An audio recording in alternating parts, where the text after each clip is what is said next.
Queen's, कैसी हैं मेरी सखियां। भाई पिछली बार हमने रिश्तों के ऊपर वीडियो क्या निकाला, मेरी सभी क्वींस ने भर भर के अपना रिस्पॉन्स भेजा है। कई सारे रिस्पॉन्स सकारात्मक आए हैं तो कई रिस्पॉन्सेस नकारात्मक भी आए हैं, क्योंकि मेरी क्वींस कहीं ना कहीं ऐसा महसूस कर जाती हैं कि क्या वे गलत जा रही हैं अपने रिश्तों को लेकर, क्या वे कहीं ना कहीं फॉल्टर कर रही हैं अपने रिश्तों को लेकर, और अगर ऐसा है तो उन्हें क्या करना चाहिए आगे। उसी संबंध में आज मैं ये एक छोटी सी टिप्पणी अपनी सभी क्वींस के साथ साझा करना चाहती हूँ। ये मैं अपनी पर्सनल लाइफ में भी उपयोग करने का इसका उपयोग करने का बहुत ज़्यादा मेरा वो रहती है, कोशिश रहती है, बहुत ज़्यादा मैं प्रयास करती रहती हूँ कि हर दूसरी बार मैं अपने आप को इस टिप्पणी की याद दिलाऊं। तो मैंने सोचा क्यों ना अपनी क्वींस की भी इस छोटे से टिप के साथ मदद की जाए। क्वींस, एक बार मेरे बेटे ने स्कूल से आके मुझे कहा कि मम्मा, जीभ को बाहर निकाल के अपने नाक को छुओ। मैं आज स्कूल में सीख के आया हूं कि जीभ को बाहर निकाल के अपने नाक को कैसे छुआ जाता है। तो बस लग गए हम लोग तो सब घर वाले इसी कोशिश के अंदर कि जीभ को बाहर निकाल के नाक को कैसे छुआ जाए। बहुत मुश्किल है। मेरी तो जीभ इतनी लंबी भी नहीं है, कई लोगों की तो लंबी जीभ होती है, जैसे हाँ मेरे हस्बैंड की थोड़ी सी लंबी जीभ है तो वो आराम से इसको ऐसे छू लेते हैं उनके पास ये वाला टैलेंट है, लेकिन मेरे पास नहीं था तो मैं नहीं कर पाई। मैंने बहुत कोशिश की, बहुत कोशिश की। तुम लोग भी कोशिश कर रही होगी मेरी बात सुन के कि जीभ को बाहर निकाल के नाक को कैसे छुआ जाए। और जब मैंने हार मान ली तो फाइनली मैंने वीर से कहा, मैंने कहा भाई मुझे नहीं आता, मुझे सिखा दो कैसे करना है। जीभ को कोई कैसे लंबा कर सकता है, जो जितनी है वो उतनी है, अब नहीं छुआ जा रहा। कहते मम्मा कितनी छोटी सी बात है ये देखो उसने ये तो कहीं मेंशन ही नहीं किया था कि जीभ को बाहर निकाल के जीभ से ही नाक को छूना है। लेकिन जिस तरीके से, जिस फ्लो में उसने कहा, यूजुअली हम सभी का ध्यान बस इसी चीज पे जाता है कि हम लोग जीभ को बाहर निकाल के जीभ से ही नाक को टच करें, बट उसने तो बहुत इजी सा तरीका बता दिया ऐसे ही कई बार हम लोगों के जो पुराने चले आ रहे कॉन्सेप्ट्स होते हैं ना, वो हमारे रिश्तों को रूल करना शुरू कर देते हैं। हमारे रिश्तों की भविष्य, उनका भविष्य, उनका आज और इवन उनका बीता हुआ कल कहीं ना कहीं हमारे पुराने अनुभवों पर बेस्ड होता है। हम लोग यूजुअली क्या डायलॉग बोलते हैं क्वींस, अगर तुम लोगों ने खुद की डायलॉग बाजी पे ध्यान दिया हो तो हमारे मुंह से क्या डायलॉग निकलता है जब कोई इंसान हमें नीचा दिखा देता है या हमसे झगड़ा करता है या तू तू मैमो हो जाती है किसी के साथ, या किसी के साथ कम्युनिकेशन हमारी खराब हो जाती है, नेगेटिव एक्सपीरियंस, खट्टा और कड़वा अनुभव हो जाता है किसी के साथ, तो हम लोग ज्यादातर ये बोलते पाए जाते हैं, आज मुझे तुम्हारा असली चेहरा नजर आ गया। कोई इंसान ज्यादा देर तक मुखौटा नहीं पहन के रख सकता, आज आ गया तेरा असली चेहरा मेरे सामने बोलते हैं ना। लेकिन हम लोग ये क्यों सोचने में चूक खा जाते हैं मेरी प्यारी, कि मुखौटा ये भी तो हो सकता है जो उसने उस समय ओढ़ा हो जब वो आपके साथ लड़ाई झगड़ा कर रही हो या कर रहा हो इंसान।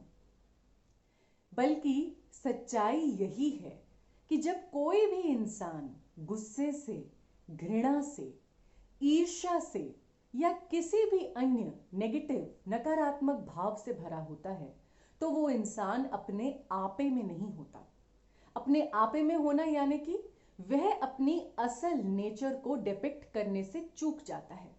वह अपने व्यवहार को, जो उसका सही मायने में प्राकृतिक व्यवहार है, उसे दिखाने से, दर्शाने से चूक जाता है और उसके ऊपर एक लेयर, एक कवच वो ओढ़ लेता है, एक मास्क पहन लेता है कुछ क्षण भंगुर के लिए, कुछ समय के लिए, कुछ मिनटों या शायद कुछ घंटों के लिए, जिसके कारण हम उसका एक अन्य रूप देखते हैं।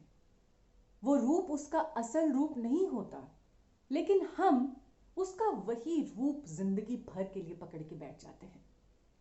आगे चल के वो इंसान अगर अच्छे मन से भी हमें कोई दो शब्द बोलने की कोशिश करे तो हमें उसका वही रूप याद आता है और हम अपने आप को बार बार यही पकावट देते चले जाते हैं कि ये इंसान असल में ये नहीं है जो ये अच्छा बन के दिखा रहा है, ये तो इसका कोई मुखौटा है, कोई झूठा चेहरा है इसके मुंह पर।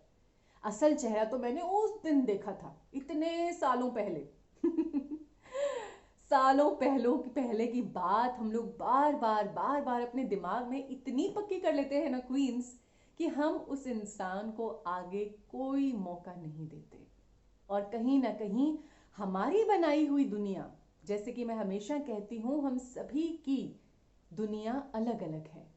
देखने में एक ही दुनिया लगती है, लेकिन मेरी आंखों के रंग तुम्हारी आंखों के रंगों से बहुत भिन्न होते हैं क्वींस। हम सभी के आंखों का चित्रण, किसी भी चीज को समझने की हमारी क्षमता एक से दूसरे इंसान की बिल्कुल अलग होती है। कोई अगर एक एंगल से किसी चीज को देखता है तो दूसरा इंसान हल्के से डिफरेंट एंगल पे बैठा ही होता है, और कई बार बिल्कुल ऑपोजिट एंगल पे बैठा होता है।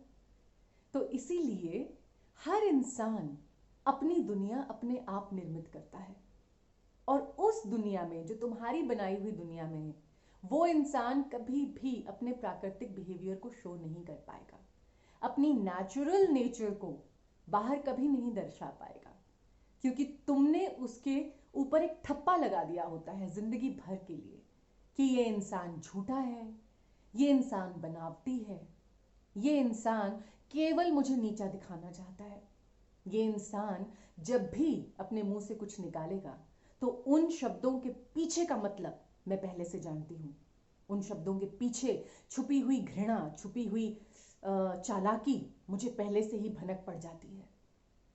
वो तुम्हें भनक नहीं होती है, वो तुमने अपनी दुनिया के अंदर उस इंसान को वैसा रंग दिया होता है। क्यों ना हम आज से, अभी से अपने इस कॉन्सेप्ट को बिल्कुल 180 डिग्रीज, 180 डिग्री का टर्न दे दें। ऐसे है तो उसको ऐसे कर दें, ऐसे सोचने की बजाय कि इस इंसान ने जब कोई गलती करी, जब अपनी आवाज ऊंची करी, जब घृणा से भरे हुए शब्द निकाले, जब अपशब्दों से हमें नीचा दिखाया, तो वह एक मुखौटा ओढ़े हुए था।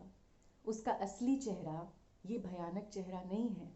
उसका असली चेहरा तो वो चेहरा है जो वो हमेशा प्राकृतिक तौर पे हंसता है, आनंदित रहता है, खुश रहता है, या अच्छी चीजें बोलने की और करने की कोशिश करता है, बजाय इसके कि हम उस नेगेटिव चेहरे को उसका असली चेहरा समझ के जिंदगी भर के लिए उसके चेहरे पे एक ठप्पा लगा दें। इस ठप्पे से बचो मेरी प्यारी, और फिर देखो तुम्हारा हर रिश्ता कितना नया, कितना सुंदर और कितना फ्रेश दिखाई पड़ता है। तुम्हारी दुनिया बदलने लगेगी। जैसे जैसे किसी पिक्चर में रंग चेंज होते हैं, वैसे वैसे वो तस्वीर और भी सुंदर होती चली जाती है ना? मैं आशा करती हूँ कि तुम लोग मेरे इस टिप को पॉजिटिवली लोगी और अपनी जिंदगी में उतारने की कोशिश भी करोगी। I love you all. अपना ध्यान रखना है, जितना हो सके बाहर जाने से बचना है, बाहर का खाना खाने से बचना है।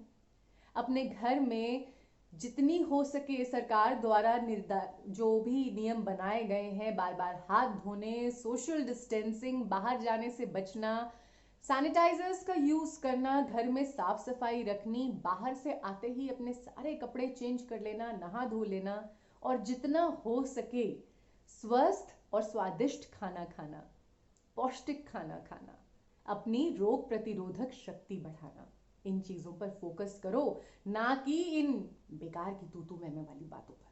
ठीक है? I love you. अपना ध्यान रखना। बाय।